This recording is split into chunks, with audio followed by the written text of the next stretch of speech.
Sponsored by Squarespace. Northrend, the continent of World of Warcraft's most successful expansion. And more than anything, it's the continent that we remember. Beyond the Lich King, beyond Yogg-Saron, and all those huge stories driving Wrath of the Lich King, we remember the Fjords. Marching on the Wrathgate, finding Dalaran in the Argent Tournament grounds. We entered a continent that felt alive, filled with civilizations, dangers, and adventure. The good news is that the last Titan is going to bring us back to a revamped, a remade Northrend. But here's the thing. Northrend has not been quiet since then. So today, we've brought together all of the lore that's happened since, and we're going to go zone by zone to find out what the last Titan will look like. I've also got a bit of a challenge for you. Give me 30 minutes, and with today's sponsor, you'll finally have the website that you've been meaning to build. So Squarespace has an easy-to-use site builder and award-winning templates, but they have developed so much as a platform lately. Design Intelligence is their mix of tools that help you access their 20 years of design experience easily. It starts with Blueprint AI, and that starts with a few questions. Once you answer those, you'll use their interactive design system to build your own template, just the way that you like it, but with them keeping you right, with designer-picked fonts and color palettes, all matched to your aesthetic. And then from there, you can iterate on your copy and your content. It's all seamlessly integrated, and if you've just been overwhelmed in the past, or you just want to start quickly with all of your bases covered, this set of features is literally made for you. And their core platform is always growing as well. They've got native video support, so you can have a gorgeous player, you can have video gallery layouts that are all interoperable with their e-commerce tools. It's real impressive, and when I needed sites, Squarespace was my first port of call because they make it easy. So to get started today, go to squarespace.com/BellularGaming, check out Design Intelligence, and when you're ready to send your site live, use code BellularGaming for 10% off your first purchase of a site or domain. Blizzard has a buy now tight expansion framework. We get 4 zones, a capital city, 2 major patch zones, and a bunch of content in between. And that means that on the surface there's a problem. Look at Northrend. It has 10 zones, with its once player capital Dalaran, of course, now being destroyed. What if I told you it's not really as it seems? Check this out. This is a size comparison between Northrend and the Dragon Isles in real terms. What we see is that Northrend is about 5% bigger, which really is not a lot. Khaz-Algar is smaller again, but of course it has insane verticality. There's more to this though. Before moving on to be president of Wizards of the Coast, John Haidt told us this, quote, "We're giving our world builders some free rein to expand. That'll give them more opportunities to introduce some of the smaller points of interest where you'll have a culture or a local tribe." That's what John said, and that's right. Northrend, whenever we go back, may even be a bit bigger. And even if you want to stick to the same 4-zone scheme, just take a look at this map. Northrend can already be split into 4 distinct yet massive areas. So the point of me saying this, of touching the nuts and bolts of development, is all I see here is opportunity. And speaking of cultures, local tribes, and stories, let's get into the zones and what has happened. New evidence paints Northrend in a grim light. The Tiersguard believe that chaos reigns on the continent, and Lorthamar Thuron, after suffering a scourge attack in Quel'Thalas, said that the attack from Deathholm was in fact a symptom of a disease flaring back to life in the north. He directly referenced Northrend having a scourge problem. But then, a recent trip by Magni, Bran, and Muradin Bronzebeard gave us even more of a look at the reality on the ground. And while a lot is bad, it's not all bad. We're going to begin with the zone of Dragonblight. You'd think that it still suffers a lot, that pockets of scourge may exist, and that Naxxramas remains over Winterguard Keep. That is true, but Winterguard in fact has locals. It has government buildings, homes, farms, and now a growing population. The 7th Legion have moved on to new war fronts, but it does remain as a bastion of the Alliance. Over to the west, Angmar's Hammer still sends out Wolfrider patrols and stands grim vigil over the Wrathgate. So both the Horde and the Alliance have a presence there, but undoubtedly the Alliance foothold is far larger. That means both factions still have a foot in Northrend's most desolate region, and now what reigns is silence. It's not a silence of inaction, rather, it's an eerie silence. Standing over it all, howling with an empty wind, is Wyrmrest Temple. Once the crown of the Aspect Power in Azeroth, it is now staffed by just a few Draconoid guards.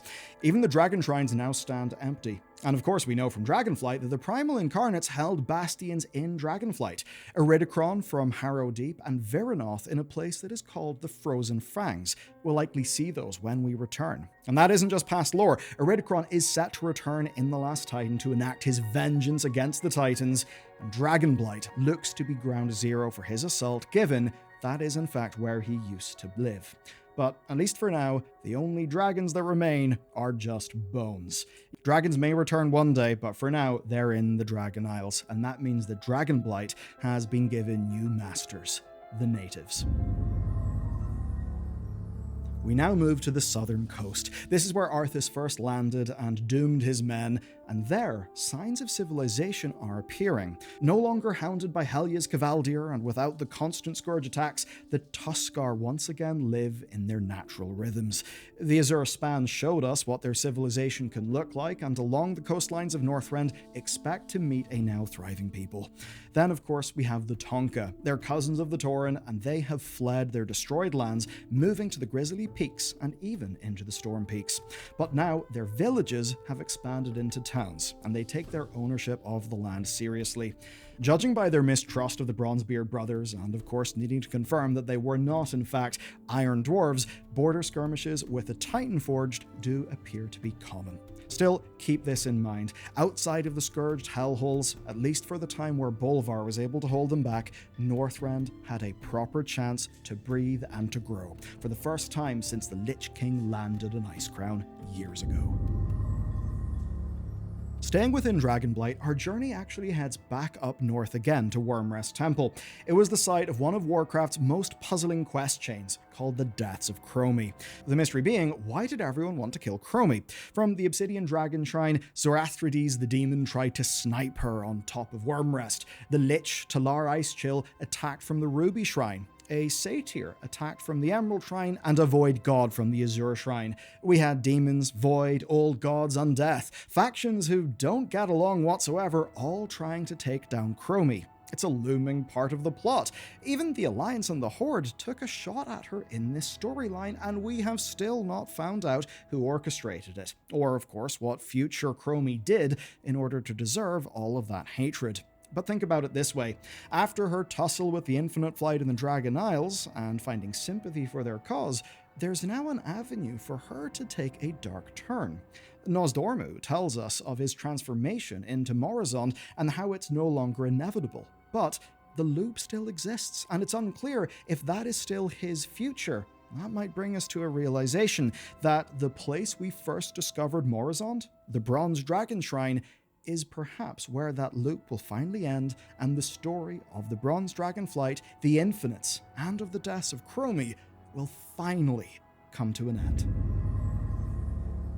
We now head west to the Borean Tundra. It was one of the most diverse zones out there. We had scourge attacks, we had Naga being at war with the Cavaldir, gnomish airstrips committing bombing campaigns against undead temple cities, and overzealous ecologists dressed up as Murlocs. It was a wild place. The humans of Valen's Keep and Farshire still exist. They still live there, trying to push the boundaries of their land, but they're now doing that without the internal menace of the Cult of the Damned, and because of that, they've actually made progress. However, the Horde, well, on the other hand, they've not had so much progress. Warsonghold, once personal fortress of Garrosh Hellscream, now is covered in cobwebs. It's abandoned. From afar, the Bronzebeard brothers say that it looks like a thing of horror, pointing to Nerubian still posing a threat in the north. But of course, the Borean Tundra is not just tundra. On its borders are some of the most magically attuned regions in all of Northrend, and they are, in fact, all the more relevant today. Kuldara, once Malagos's throne, may be the last active Dragonflight stronghold in the north. And make no mistake, it's an important one. There are way too many powerful magical artifacts there for Kelgos to ignore.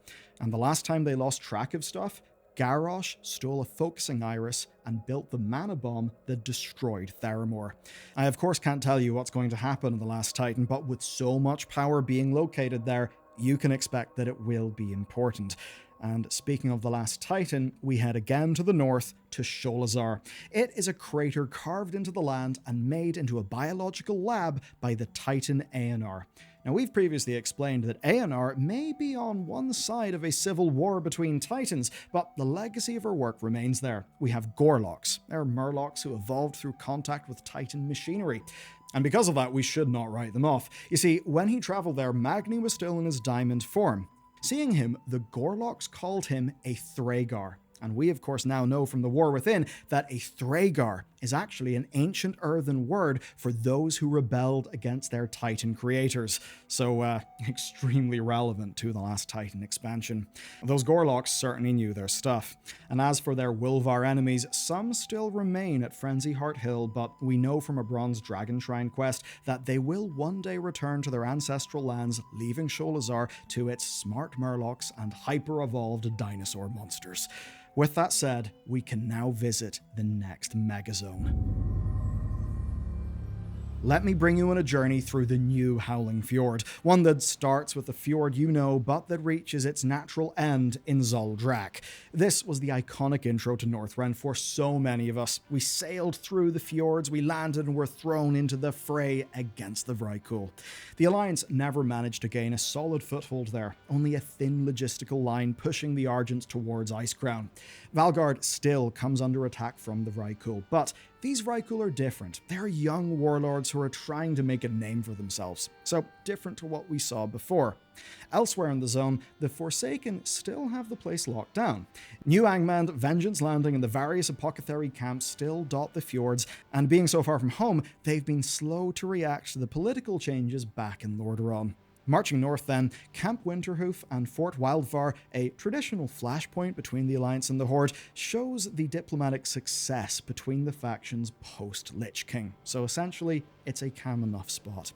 But past the Barrier Mountains, and now we're in to the Grizzly Hills. That's where giants in earthen of old once fought to the death, and that's where we will see what has truly changed in Northrend. The Grizzly Hills is in fact so iconic that it inspired much of the Azure span. It's beautiful. To many of us, it has a special place in our hearts. And when we return, it will be different. There will be huge valleys of trees, but there will be new surprises around each corner. Because if you dive into the lore, you find that time very much has advanced in this location. The Grizzlemaw furbolgs do remain in the husk of Ordrasil. Of course, after we helped plant the seed of a new world tree. That world tree has been growing since, and without Nightmare Contagion, the Furbolg have managed to keep their sanity. And if you've completed the Winterpelt Furbolg rep in Dragonflight, you'll even be able to speak their language, so I imagine there'll be some sort of callback. But there are just as many dangers, as an example, with the Cult of the Wolf. That was Arugel's final experiment with Worgen, and it still haunts the Glades. Yet it's the ancient war between giants and iron dwarves that interests me most here. From Donorgal to their still ruined capital of Thormodan, the iron dwarves have turned their once hatred of life to servicing the Titans' many, many machines. They are now forging new earthen within the Iron Crucible under the leadership of a mysterious female iron dwarf. Even after settling a grudge against the Titanforged, they are still waging war against the giants. Those old hatreds are dying hard. And that chaos means that when the Titans return, we're unsure whose side they'll even be on. But pushing north again, we see a city zone carved into the rock of the mountain itself.